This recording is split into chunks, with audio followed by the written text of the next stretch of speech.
안녕하십니까. 대간장명철학연구원 교량 이육재입니다.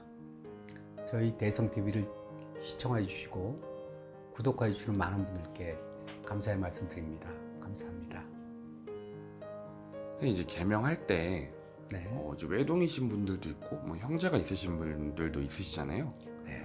형제 이름 궁합도 같이 보는 게 좋을까요? 형제나 남매 혹은 자매 이런 경우가 있는데 이름에는 그 유대감이 있죠. 유대감. 예를 들어서 형이 쓰는 이름하고 동생이 쓰는 이름하고 전혀 다르다 이러면 유대감 형성에 조금 좋은 효과가 나지 않고, 특히 요즘은 이혼 가정이 많습니다. 재혼 가정이 많고 이래서 같은 그 부모 밑에 형제인데도 이름 자체가 이렇게 서로 완전히 틀리면 재혼했나?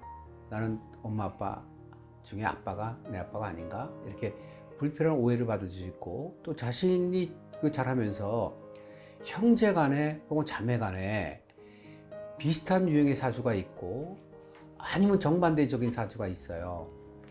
아들이 딸 같다든지 딸같이 섬세하다든지 딸이 아들 같다든지 형제나 자매 간에도 전혀 다른 그런 그 사주가 있기 때문에 그게 이름까지 전혀 다른 구성으로 짓게 된다 하면 전혀 서로 유대감이 없게 됩니다. 그러면 요즘 자녀들이 많이 다산이 아니지 않습니까? 하나, 둘, 셋까지 나는 경우, 요즘 이제 셋까지 나는 경우도 조금 늘어나긴 했는데 많지 않고, 예전 같은 경우는 뭐 다섯은 기본이고 여섯, 일곱 막 이렇게 팔남매, 십남매 이런 경우 있었는데 요즘은 적게 나지만 적게 나는 만큼 성인이 돼서 서로 유대감이거든요. 유대감. 그리고 유대감 부분이 있기 때문에 이름을 같이 지어주는 것은 굉장히 좋은 효과를 내는데, 다만 사주의 방향이 틀리거든요. 사주의 방향이 틀려서 그럴 때는 소리는 같은 소리를 내주고 글자의 성질은 사주를 보완하는 쪽으로 이름을 지어주게 되면 서로 자라나면서 유대감에 굉장히 도움이 되는 겁니다. 형이 동생을 케어해주고 동생이 형한테 잘해주고 존경심을 보이고 형 말을 잘 듣고, 그런 관계가 성이 돼서까지 유지가 되고 하게 되면 서로의 우군을, 그렇죠, 서로의 우군이 되는 거죠. 적군이 아니고 형제 간의 유대감이 되는데, 이전에 말씀드린 대로 장남이 쓰는 글자를 차남이 썼다든지 차남이 쓰는 글자를 장남이 썼다든지 혹은 이름의 방향을 전혀 다르게 주게 되면 내가 교육자를 잃어버리는 효과가 날 수가 있다. 그래서 장명을 할 때 꼭 먼저 살피는 것이 부모님의 그 사주를 살펴야 되고, 그래야 그 관계 설정이 되거든요. 형제자매 그 상황을 살펴서 거기에 필요한 총체적인 그런 내용을 파악을 해서 상담할 때 조언을 해드리고, 또 요즘은 자주 잊어버리시는 분들 계셔서 그거를 녹음을 한다든지 혹은 문서로 만들어낸다든지 여러 가지 방법을 쓰고 있는데, 같이 유대감을 느낄 수 있는 그런 이름들은 중요하기 때문에 글자의 성질이 달라도 소리를 같이 지어주는 것은 아주 중요합니다. 장명을 할 때 꼭 형제다, 자매다, 남매다. 다만 남매 같은 경우는 굳이 연결해서 쓰는 이름은 고집할 건 없거든요. 남매 같은 경우 성향이 아주 틀릴 수가 있기 때문에 이런 경우는 자기 사주에 좋은 이름을 써준다. 성별이 다를 경우는 굳이 고집하지 않는다. 또 형제 간에도 도저히 맞출 수 없는 사주들이 있습니다. 그럴 때는 유대감보다는 사주에 좋은 이름을 먼저 띄워드리고, 어느 정도 전혀 다른 이름 쓰는 것보다는 약간 유리하지 않아도 같은 글자 쓰는 이름이 좋겠다 싶으면 그런 경우는 이제 상담을 통해서 설명을 해드립니다. A가 이렇고 B가 이렇고 한데 차라리 A가 낫다. 약간 유리하지 않아도 유대감을 먼저 취하려고 하면 유대감이 있는 이름을 쓰는 게 좋겠다. 이렇게 상담을 해드리면서 장명을 해드리고 있습니다. 선생님, 이제 이름을 개명을 하는 것은 이제 좋은 기운을 받기 위해서잖아요. 네. 사주를 보완하기 위함, 그리고 좋은 기운을 받기 위함인데, 사람들이 제일 많이 궁금해할 것 같은데 네. 이름이 좋으면 그만큼 또 재물을 모으는 데도 도움이 될지 그게 좀 궁금합니다. 재물이 들어와도 재물을 흐트러뜨린 사람이 있고 재물을 쌓아서 모으는 사람들이 있는데 거기에 이제 이름의 기운이 들어있거든요. 그래서 재물을 많이 모은다 이런 것들은 이제 선천적인 부자, 금수저 집안이죠. 그 다음에 흙수저 집안에 태어나도 자기가 자수성가형으로 노력을 많이 해서 부를 이룬 사람들이 있고, 또 부도 초반에 가난했다가 뒤에 좋은 사람이 있고, 초반에 아주 부자가 됐다가 뒤에 가난해지는 사람도 있고, 또 일시적으로 확 벌었다가 몇십억을 확 벌었다가 확 날리는 사람이 있고, 몇십억을 확 벌었다 유지해서 점점 더 부자 되는 그런 유형이 있어서 여러 가지 형태가 있는데, 그럴 때 이름은 아주 중요한 역할을 하죠. 다만 이름이 흙수저 집안에서는 이렇게 좋은 이름을 짓는 사례는 거의 많지는 않습니다. 그래서 고생을 하다가 돈을 벌면서 개명도 하고 좀 더 부자가 되는 케이스가 있는데, 그러나 금수저 집안 같은 경우는 아무래도 틀리겠죠. 기본적인 것이 있기 때문에 이름 값에 연연하지 않고 좋은 사람한테 잘 지어준단 말이죠. 부자들이 있으니까 쓰고 쓰니까 부자가 되고 하는 케이스처럼 부자 집안의 그 케이스들이 좋은 이름을 짓는 사례가 많습니다. 그래서 부의 대물림이 되는 케이스거든요. 반대로 이름까지 이렇게 돈을 쓸 여력이 없는 집안에서는 이름을 쉽게 지어주고 굉장히 자손과는 기간이 길어야 되는 그런 부분이 있는데, 좋은 이름을 갖고 시작하는 것은 굉장히 중요합니다. 사주에 재물이 많아서 부자가 된 사람들은 재물 좋은 이름을 짓는 게 아닙니다. 재물을 감당할 만한 그런 이름을 짓는 거고, 사주에 재물이 없는 사람들이 있습니다. 재물이 없는 사주라고 해서 그런 사주가 나쁜 사주가 아니고, 생각하는 가치가 좀 틀린 거거든요.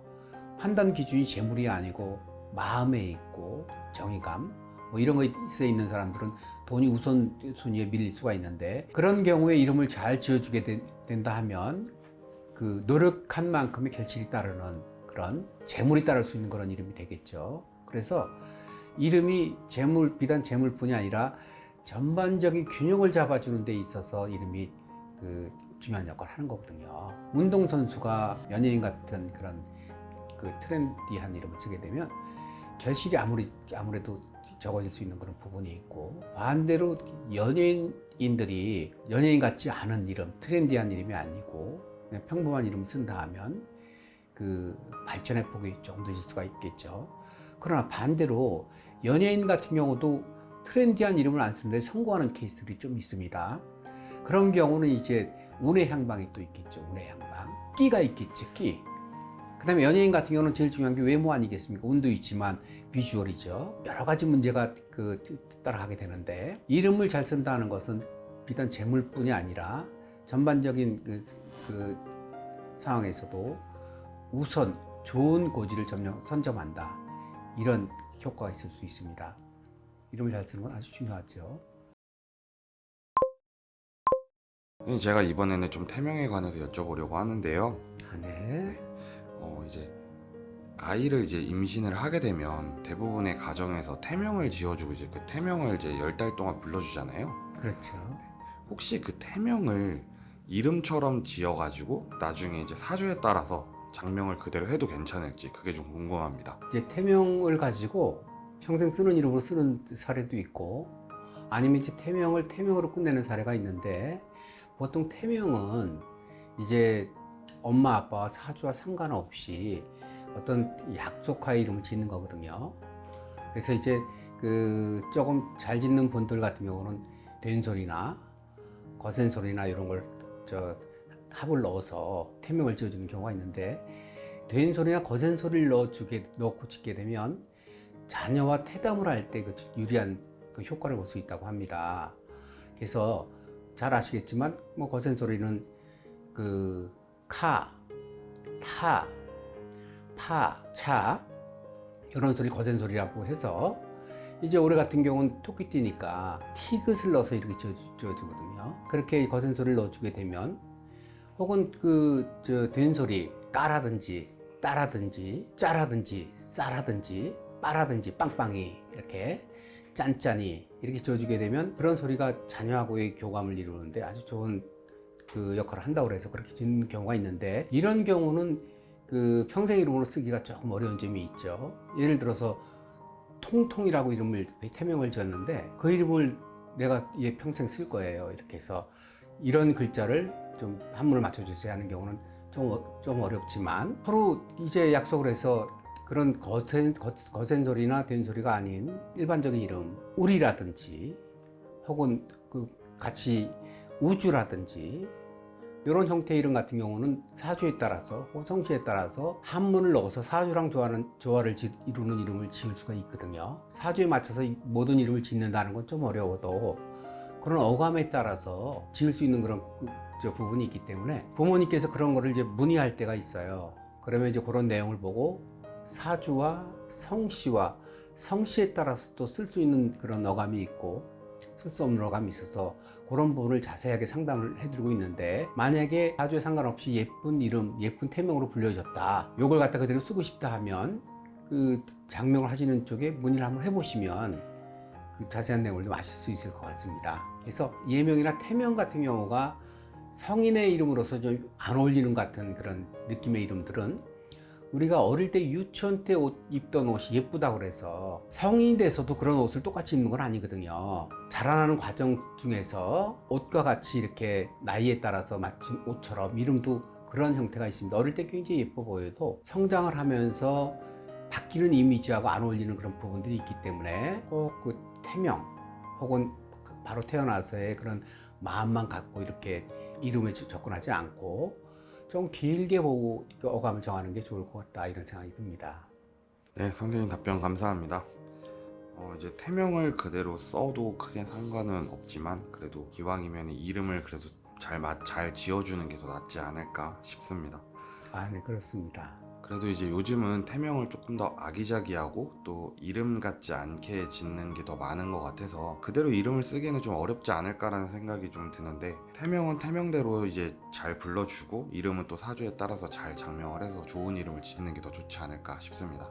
맞습니다. 아유, 저 PD님이 이제 전문가가 다 되셨네요. 태명은 태명대로, 이름은 이름대로 짓는 게 좋은데, 그렇지 않고 긴 뜻이 있다 하면 그렇게 좀 튼튼히 탄탄히 이렇게 그 통통이 이런 예쁜 어감들 혹은 의미 있는 어감보다는 길게 쓸 수 있는 어감으로 생각해서 태명을 지어주는 것도 좋은 방법일까 싶습니다. 네, 알겠습니다. 선생님 오늘도 좋은 답변 감사합니다. 감사합니다. 저희 대성TV를 시청해 주시고 구독해 주시는 많은 분들께 다시 한번 감사의 말씀을 드리며, 구독, 좋아요 눌러주시는 분들께 다시 한번 감사의 말씀을 드립니다. 감사합니다.